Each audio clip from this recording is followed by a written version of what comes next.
Welcome to this week's Raw Recap. As always in these recap videos, we go over everything you need to know about this important episode of WWE. I give my thoughts on the show, and at any point in the video, you guys can leave your thoughts on the show down in the comments below. But as always, before you get anywhere in any video, be sure to like the video, subscribe to the channel, turn on post notifications so you never miss an upload, and go follow the socials. The links to those will be in the description of this video. That includes my Instagram account, my X account, do all that helps me out a ton. But now let's get you guys straight on into this week's Raw Recap. Alright, so we kicked off the show with Seth Rollins and The Vision, and we really did not see anything special here. It's kind of just what we've seen from Seth and The Vision before. So pretty much Seth just kind of goes over each member of The Vision, including himself, even Paul Heyman, Braun Breaker, and Bronson Reed. He just goes over each of them and pretty much states their contributions to The Vision and how they've grown with as a team in The Vision over just the past 6 months and ever since WrestleMania, basically. So yeah, really nothing special, and this was pretty much just like a little celebration for Seth Rollins, obviously coming off of his victory at Crown Jewel when he beat Cody Rhodes for the Men's Crown Jewel Championship. So we're really not going to talk about too much here because there really just was not much that really happened. Now, one thing I do want to point out, it was a bit interesting on how Braun Breaker was acting. He didn't say anything. It's just kind of like the way he was looking at Seth. It looked like he was kind of starting to, feel some type of way. So we'll have to wait and see on that, see if that really meant anything. But yeah, it was a bit interesting from Braun Breaker, just like what he was like, what he looked like, and like just the way he was like kind of moving. Just you just had to watch it to really realize what I'm talking about. But other than that, man, really nothing special had happened in this opener. Alright, so next up we jumped into Penta versus Dominic Mysterio for the Men's Intercontinental Championship. Obviously, Dominic is defending here. But overall, as you can expect, you have Penta, you have Dominic Mysterio, you put them together in one freaking match. You're going to get a very solid match from an in-ring perspective, and that is exactly what we freaking got tonight. This match was very great from an in-ring perspective.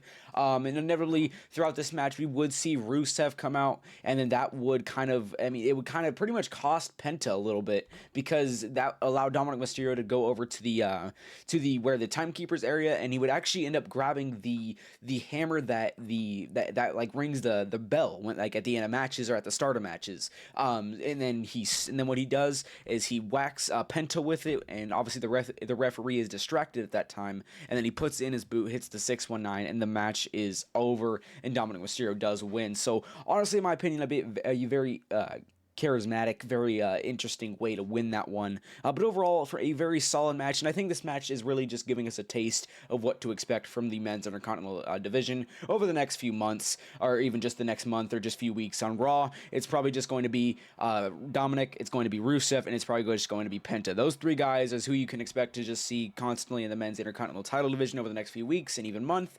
So that's really what I think this match is about. But inevitably, a great in-ring match, and inevitably Dominic Mysterio does pick up the win here.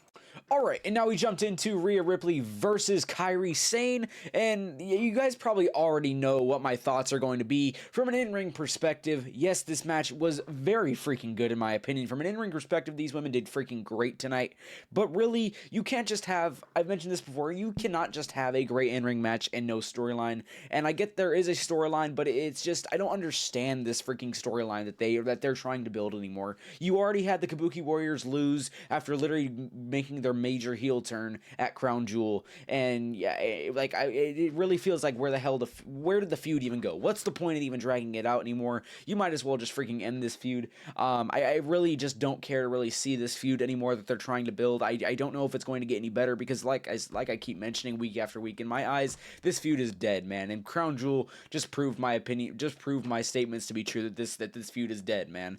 But back to this match, and specifically, like I said, in-ring perspective, great match in my opinion. Inevitably, we did see Rhea Ripley win, and then after that, we saw a post-match attack. Io Sky gets taken out, and then inevitably Rhea Ripley gets a major DDT from Asuka on top of the announcers table, and then that's it from there. But the winner of that match was Rhea. And my final thoughts, like I keep mentioning, it was a great in-ring match, but if you can't just have a great in-ring match with no interesting storyline, and the storyline throughout this entire feud has just not been interesting in my opinion, and that's really my only thoughts there.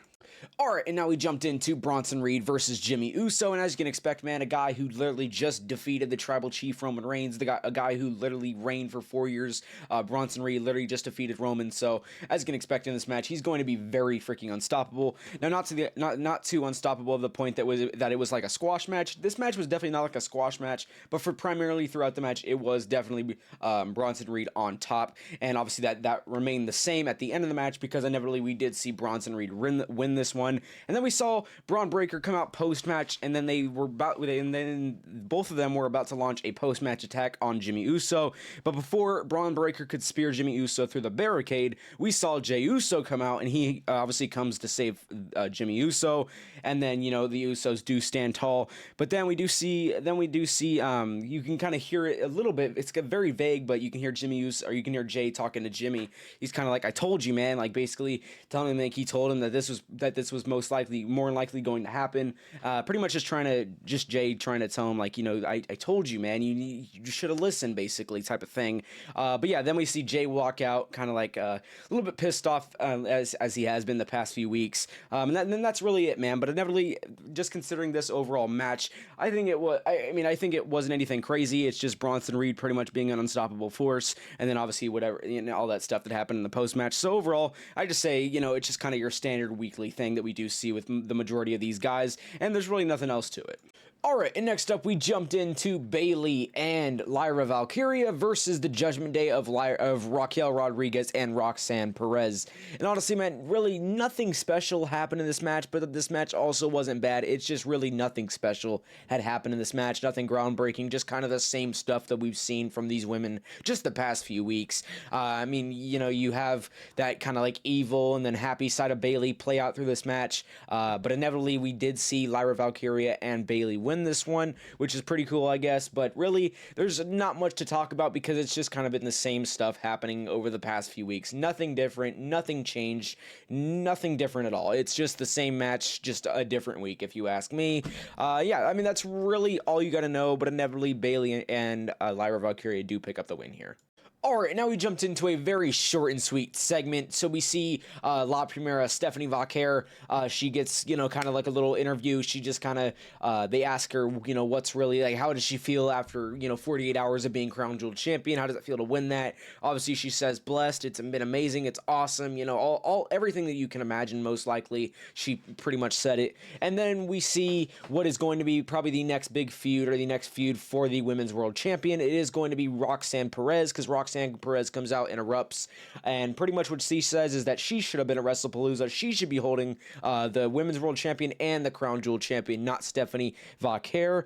And then Stephanie says, you know, do something about it, and then Roxanne Perez, being the heel that she is, she pretty much just says, you know, I'll do it on my own terms, and then that is it. So pretty much what this does is it reveals our next feud, and honestly, I'll take it. I think this could be a very great feud between Roxanne Perez and Stephanie Vaquer, and I think this could honestly elevate both superstars to, you know, a good amount, man. I think this feud can really do a lot for both of these superstars, no matter which way it goes. So I'm hyped for it. I'll take it. But yeah, that's really all you got to know here. Holy freaking cow, man. What a way to end this freaking night of Raw, man. So we jumped in to Jey Uso versus Jey Uso versus CM Punk versus LA Knight for #1 contender shot at the World Heavyweight Championship. As you can expect, this is a very solid match, but it's nothing too special because we have seen this a few times before. So we're going to cut straight to the chase. Inevitably, man, we do see CM Punk win this one. I was kind of hoping for LA Knight, but either way this match went, I really don't care because I like every single one of these guys, so I don't really care who won, but like I said, inevitably CM Punk did win, but that's really not where things get good, man. Where things get good is in the post-match. It was insane, man. So we see the Vision come out, and they obviously do a post-match takedown of every superstar, you know, LA Knight, CM Punk, and Jey Uso, so they take all them out, and then inevitably we do see the Vision stand tall. They show up all the credits on the screen like the show's over, but no, man. Braun freaking Breaker he pulled the freaking trigger, man. He goes in that corner, he waits for Seth to turn around and freaking nails him with that spear, man. Oh my god, that was so freaking awesome. And then Paul Heyman just in shock, and then Bronson Reed just kind of standing there, and then you see Braun Breaker go up to Bronson Reed, and you can see him say, he's like, you're either with me or you're not. And then Bronson Reed quickly makes his decision. He lines up Seth Rollins and nails him with that one big freaking tsunami, man. And then we see Braun Breaker go over to Paul Heyman. He's like, you're either with me or you're not. And this is where things got really good, man. Even Paul Heyman turns on Seth freaking Rollins. He raises up both the hands of Braun Breaker while he's holding the World Heavyweight Championship, and he raises up Bronson Reed's hand while freaking eyeing down Seth Rollins, man. So what a way to end the night, man. They really pulled the trigger on the Vision fast, man. Things are about to heat up on Raw. They already have tonight. It's only going to get better. So stay freaking tuned, man. But holy hell, what a way to end Monday Night freaking Raw. Alright, everybody, well, that does wrap up this week's Raw recap. As always, I do hope you guys did enjoy, and as always, before we get out of here, be sure to like the video, subscribe to the channel, turn on post notifications so you never miss an upload, and go follow the socials. Links to those will be in the description of this video. That includes my Instagram account, my X account. Do all that, helps me out a ton, and I will catch y'all boys in the next one. Peace.